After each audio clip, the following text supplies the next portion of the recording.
I'm 87 years old, and I can feel it ending, not tomorrow, maybe not next month, but soon enough that I've stopped pretending otherwise.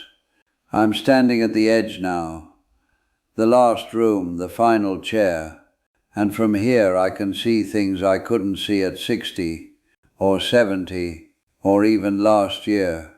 One of them is this: your body has been trying to tell you something for years, and you've been too busy to listen. You know it's true. You know it.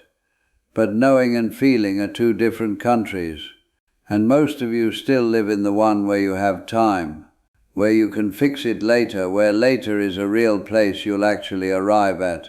It's not.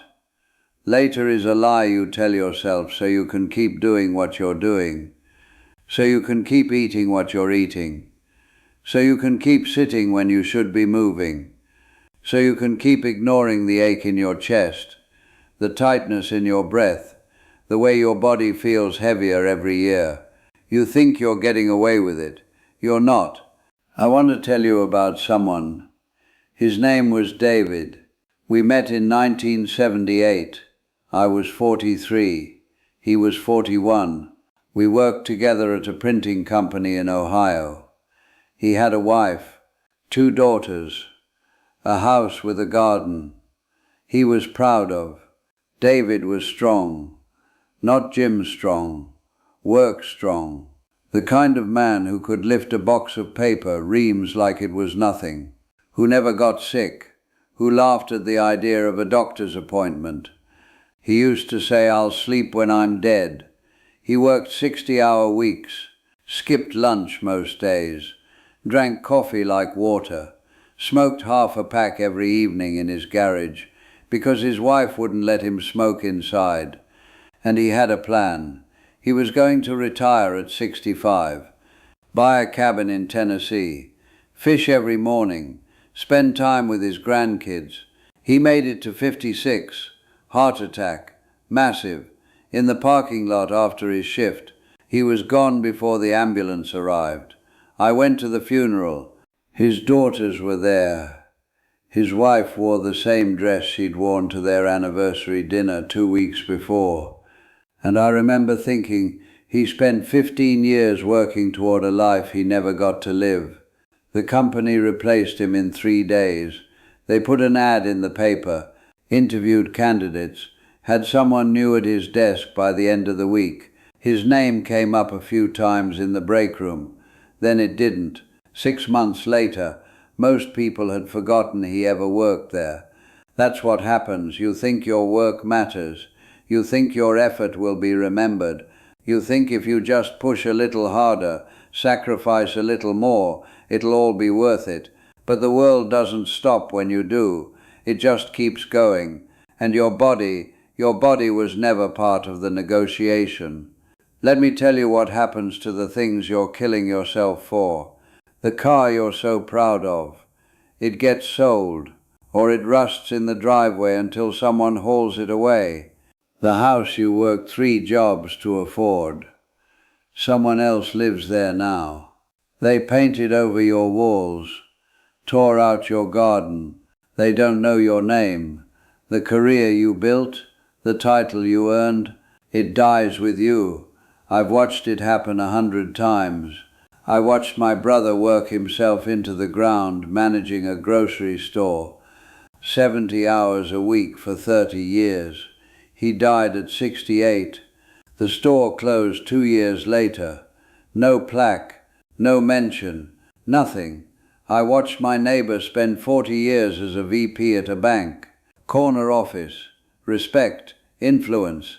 He had a stroke at 73. Now he can't remember his own daughter's name. All of it. Gone. But you know what stays? The damage, the weak heart, the bad lungs, the joints that don't work, the sugar in your blood that's been quietly destroying you for 20 years. That stays. And here's the part that haunts me. It didn't have to be this way. David didn't have to die in a parking lot. He could have walked for 30 minutes a day. He could have stopped smoking. He could have eaten an actual meal instead of vending machine garbage. But he didn't, because he thought he had time, because the work felt urgent, and his body didn't, until it did. I think about the moments I wasted, not the big ones, the small ones. The mornings I was too tired to take a walk because I stayed up late watching TV. That didn't matter. The years I told myself I'd start eating better next week. The way I used to feel 20 years ago, before my knees gave out, before my back locked up, before I needed help getting out of a chair. I remember what it felt like to move without pain, and I didn't appreciate it. Not once. I thought it would last forever. You don't get a second body. You don't get a do-over. This is it. The one you have right now, reading this, is the only one you'll ever have, and it's trying to carry you as far as it can, but you have to help it. You have to stop punishing it. Stop ignoring it. Stop trading your future mobility for present comfort. Because I promise you this, one day you will be where I am, sitting in a chair you can't get out of without help, taking pills that barely work, watching everyone you love worry about you. And you'll think back to today, to this moment, and you'll wish that you had done something different. So let me tell you what matters. Not what I think, not what sounds good. What I know from this side of it. 1. Your body is not a machine. It's not something you run into the ground and trade in later. It's the only thing between you and complete dependence on others. Treat it like it matters, because it does. 2. The work will always be there. The email will always be waiting. The meeting can happen without you, but your health won't wait. It'll leave quietly while you're busy pretending you're invincible. 3. You think you're saving time by skipping the walk, the meal, the rest. You're not. You're borrowing from a future you might not get.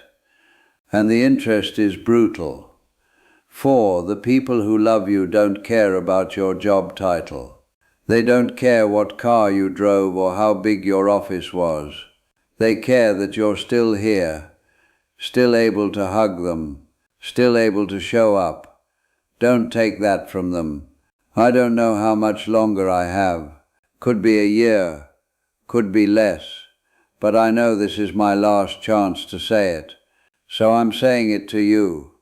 You still have time, not forever, but enough to walk, to move, to eat something real, to sleep, to breathe deeply and feel your heart beat strong in your chest. Enough to stop destroying the only body you'll ever have. Please don't wait until you're where I am to figure this out. Because from here I can see exactly how this ends, and I don't want that for you. The room is getting darker now, and I'm not afraid, but I am tired. Tired of watching people waste what they still have. So go, not later, now. Take the walk, rest, heal, before it's too late, because one day it will be, and no one will give you more time. No one can.